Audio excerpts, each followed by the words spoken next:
Keturunan adalah amanah untuk kita. Mereka takut sehingga mereka betul-betul, ya, Allah katakan wal yakhshal ladina dalam surat An-Nisa ayat 9. Wal yakhshal ladina law taraku min khalfihim dzurriyyatan dhi'afan khafu 'alaihim. Hendaknya takut orang-orang yang meninggalkan nanti generasi-generasi yang lemah. Bukan lemah ya dunianya di sini, tapi lemah agamanya, imannya. Hendaknya kalian takut, ya takuti mereka. Maka ini perangai pertama. Yang kedua, kenapa demikian? Karena orang tua yang saleh akan memberikan pendidikan dan tarbiyah yang baik. Iya, untuk kesalehan anak-anaknya serta memerintahkan dan memotivasi mereka melakukan ketaatan. Iyalah, tidak mungkin orang tua yang saleh yang menyekolahkan anaknya ke tempat yang buruk, atau tidak menyuruh anaknya. Lihat kata Nabi, 7 tahun mereka harus sudah mulai memerintahkan. 10 tahun dicambuk. Iya, mendidik anak-anak. Lihat siapa orang soleh dalam Al-Quran, salah satunya diceritakan Luqman, abi yang saleh, ya bunai. Iya, lihat bagaimana nasihat. Idz qala Luqman li ibnihi wa huwa ya'iduhu, ya bunayya la tusyrik billah, ya bunayya, ya bunayya, ya bunayya, ya bunayya aqimis shalah wa'mur bil ma'ruf wanha 'anil munkar. Luar biasa. Bapak yang saleh akan mendidik anaknya dan menasihati anaknya dan memotivasi anaknya untuk melakukan kesalehan. Yang ketiga, bahwasanya bapak yang saleh tentu saja akan menjadi qudwah dan contoh yang baik kepada mereka. Baik, inilah salah satu faktor bahwasanya akan berpengaruh. Kenapa? Ya, bapak yang soleh, lihat dari mulai mereka dini sudah diperlihatkan bagaimana kesolehan bapak-bapaknya dengan sholat berjamaah. Ya, kemudian di rumahnya ditegakkan ilmu dan amal. Ya, kemudian dicontohkan perkara-perkara yang baik. Terkadang mereka diajak ke tempat-tempat yang baik, ke kajian-kajian ilmu, ya, ke tempat sholat berjamaah dan sebagainya. Dicontohkan bagaimana sholat yang baik. Luar biasa. Terkadang anak sedikit sudah mulai balik, sudah tidak belajar sholat lagi. Maksudnya gerakannya sudah tinggal dibenahi, ya, maksudnya sudah baik karena melihat bapaknya, contoh baik dari bapaknya. Ya, bagaimana berucap, bagaimana bersikap, dia sudah melihat bapaknya dan dapat peringatan dari bapaknya. Ya. Yang keempat, menjaga mereka di hal-hal yang merusak baik jasmani maupun rohani anak-anaknya. Iya, iya, bapak yang soleh akan menjaga mereka dari hal-hal yang merusak. Ya, baik lingkungan, akan dijaga lingkungannya, akan dijaga makanannya, akan dijaga minumannya, dan lain sebagainya yang bisa merusak mereka. Termasuk akan dijaga imannya, ya, dengan nasihat-nasihat yang mulia yang keluar dari mereka. Yang kelima, bahwasanya bapak yang soleh tentu saja akan memohon kepada Allah untuk kebaikan anak-anaknya, baik di dunia maupun di akhirat. Ini, ya, perangai yang akan berpengaruh kepada keturunan. Ya, mereka akan memenuhi tanggung jawab. Ya, kemudian mereka akan mendidik, mereka akan menjadi qudwah, mereka akan melarang atau menjaga anak-anaknya, dan mereka akan senantiasa bermunajat kepada Allah Subhanahu wa taala. Jadilah ikhwah orang tua yang saleh. Itu, ya, yang pertama. Jadi, ya, faktor pertama apa, akhi? Al-walidan as-salihan. Ya, orang tua yang saleh. Maka yang belum nikah, tadi triknya sudah. Cari yang kayak gimana? Ya, cari yang wanita salehah. Fadfar bidzati din. Yang sudah nikah, alhamdulillah. Mari yang sudah saleh teruskan kesalehannya. Ya, yang belum saleh, maka upayakan kita berusaha menjadi orang-orang saleh. Kalau kita berharap ingin generasi-generasi kita setelah kita muncul generasi-generasi yang rabbani, ya, yang saleh dan menjadi tadi penyejuk pandangan, pelipur lara dan penenang jiwa. Ya, itu yang pertama. Yang kedua, apa, akhi? Faktor faktor yang kedua, al-bi'ah as-salihah, lingkungan yang baik. Ya. Yang kedua yaitu lingkungan yang baik. Subhanallah. Setelah orang tua soleh, didukung juga oleh lingkungan yang baik. Dan orang tuanya memilihkan. Ya.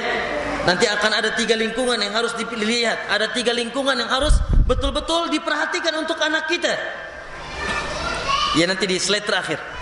Lingkungan yang baik. Anak katakan bahwasanya lingkungan sangat berpengaruh. Bahkan anak katakan dia guru yang tak bernyawa. Hah? Lingkungan adalah guru walaupun tidak bernyawa.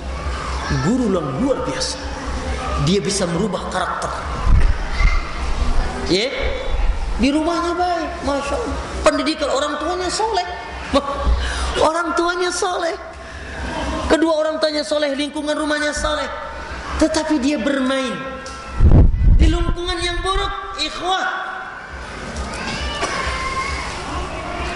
Maka tidak dijamin kesolehan orang tua bisa tetap bertengger pada anaknya. Karena ini faktor yang bisa berpengaruh. Ya, lihat anak katakan nasihat Syekh Atiyah Muhammad Salim. Anak ambil dari kitab Al-Hadul Fasil, Syarah Arba'in Nawawiyah yang disyarah oleh Syekh Atiyah Muhammad bin Salim. Dengarkan nasihat beliau, kata beliau, fi aslil maulud alal fitrah, bahwasanya anak itu asalnya dilahirkan di atas fitrah. Sahih tidak? Kullu mauludin yuladu alal fitrah. Ya. Kemudian kata beliau, walau baqiya ala tilkal fitrah, apabila si anak ini terus di atas fitrahnya, la nasha'a alal hidayah, maka dia akan tumbuh di atas hidayah. Jadi kalau fitrahnya ini enggak terkontaminasi, tidak terkotori, maka dia akan terus di atas hidayah. Walakin, akan tetapi kata beliau, ja'at al-awamil faghayyarat, setelah itu datang faktor-faktor yang bisa merubahnya. Ya, faktor-faktor yang bisa merubahnya. Fa illam yakun abawa, kalau bukan faktor dari bapaknya, fal mujtama', maka yang bisa merubahnya adalah lingkungan. Tempat dia bermain, tempat dia bersenda gurau di luar rumah. Ya, fa kullu dzalika hasilatuhu an yanharif an tariqis sawi. Hasil dari faktor kedua ini bisa menyimpangkan seseorang dari jalan yang lurus. Dulunya enggak kenal, ya, PlayStation gitu. Di rumah diharamkan sama abinya PlayStation. Pulang minta beliin PlayStation. Pokoknya PlayStation. Waduh, ada apa ini? Ya, dulunya tidak pernah berbau rokok keluar dari mulutnya. La haula wala quwwata, pulang dari main bersama teman, tidak sedap mulutnya. Dulunya sangat santun kepada orang tuanya, luar biasa. Setelah dia bergaul, berbalik. Padahal udah capek orang tuanya di rumah. Nah, kata beliau bahwasanya ini disebabkan lingkungan, wayaldil, bahkan bisa sesat.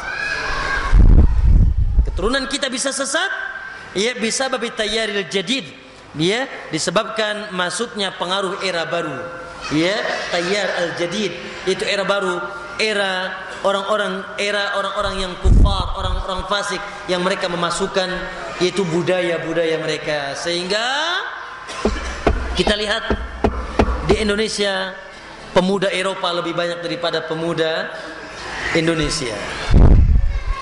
Iya, pemuda barat yang kafir tentunya, yang maksud yang kafir. Ya, lebih banyak daripada gaya barat, lebih banyak daripada gaya al-Islam dan pemuda Islam. Lihat bagaimana hatta, ya, penyakit ini tumbuh di tempat-tempat pendidikan yang kita harapkan itu bisa menelurkan generasi-generasi Rabbani. Iya. Sebetulnya lihat, kekasih kita telah bercerita tentang seseorang yang membunuh 100 nyawa. Taulah antum ceritanya. Pindah lingkungan, itulah solusi yang dinasihatkan oleh orang alim. Ulah di dia bahaya. Jangan di sini katanya, bahaya. Apa kata Nabi SAW diceritakan, intalik ila ardi kada wa kada. Pindahlah kau ke bumi ini, ke negeri ini dan ini. Fa inna biha unasun ya'budunallah. Karena di sana masyarakatnya pada menyembah Allah. Di sana masyarakatnya taat kepada Allah. Fa'budillaha ma'ahum. Silakan ente pindah sono. Ya, sembah Allah di sana bersama mereka. Insya Allah kondusif tempatnya. La tarji, ojo balik, ojo mulih. Ya, jangan pindah lagi, jangan pulang ila ardik, ke bumimu, ke negerimu. Fa innaha ardusu, karena negerimu negeri buruk. Lihat ikhwah, alhamdulillah ya, belum sampai 100 orang yang kita bunuh. Coba ini 100 orang gara-gara lingkungan yang buruk. Makanya solusinya pindah, jangan di sini, bahaya. Kalau di sini akan gitu terus. Pindah. Ya, ke negeri sana. Di sana kondusif, di Pandeglang sana. Ya? Nah, ikhwah fillah rahmakumullah. Tayyib, perumpamaan yang hak dari lisan as-sadiqul masduq sallallahu alaihi wasallam, hadis yang masyhur ya, yang muttafaqun alaih, sahih. Nabi memberikan gambaran yang sangat kuat tentang pembawa minyak wangi dan tukang pandai besi. Luar biasa. Kata Nabi, ima engkau ya membeli darinya, atau apa, ima engkau dapat hadiah darinya, ya, atau minimal kau belinya, membeli darinya, atau minimal apa, semerbak mencium baunya, maksudnya bau harumnya, ya. Adapun pandai besi, mungkin bisa membakar karena cipratan-cipratan api yang dia terus cipratkan. Minimal bau tidak sedap kau mencium darinya. Ya, begitulah gambaran kata Nabi, innama masal, ini perumpamaan bagi al-jalisus salih wal jalisus su', teman duduk yang baik, akarib yang baik, sahabat yang baik dengan sahabat yang buruk. Lingkungan yang baik, akhi, masalahnya bukan Pandeglang, masalahnya bukan Bekasi, tapi orang-orang yang di Bekasi dan di Pandeglang. Masalahnya bukan tempat itu tidak berdosa. Iya, masalahnya orang-orang yang ada di tempat itu, teman-temannya, orang yang dia gaulinya, itulah yang akan berpengaruh kepadanya. Mereka lah sekali lagi guru yang tidak bernyawa. Lingkungan ini guru yang tidak bernyawa, walaupun di dalamnya banyak nyawa. Iya, maka ikhwafillah, kata Nabi SAW, ar-rajulu ala dini khalili. Seseorang itu agamanya akan dia berada di atas agama temannya. Ar-rajulu ala dini khalili. Ya, seseorang akan berada di atas agama temannya. Ya, fanzur ahadukum amman yukhalil. Maka supaya setiap kita cek dulu, lihat dulu siapa yang akan dia jadi teman. Siapa yang akan menjadi, kita cek dulu siapa nih teman-teman putra-putra kita. Dia bermainnya di mana? Barangkali ya, ternyata ketika pulang ke rumah buruk akhlaknya, ternyata dia salah memilih teman. Kenapa? Karena Nabi bilang falyanzur, hendaknya setiap kalian melihat amman tukhalil, siapa yang akan dijadikan olehnya menjadi teman. Iya, makanya di sini seorang penyair yaitu Tarafah bin Abd berkata, anil mar'i la tas'al wabsir qarinahu fa innal qarina bil muqarimi muqtadi. Kalau ente mau tahu seseorang, jangan tanya sama dia, tapi lihat saja temannya. Ya, kalau kau ingin tahu seseorang itu bagaimana sih, baik apa tidak, jangan tanya sama dia, takut tersinggung. Lihat aja temannya. Kenapa? Fa innal qarina bil muqarini muqtadi, Karena sesungguhnya sesama teman akan saling mengikuti, akan saling mempengaruhi.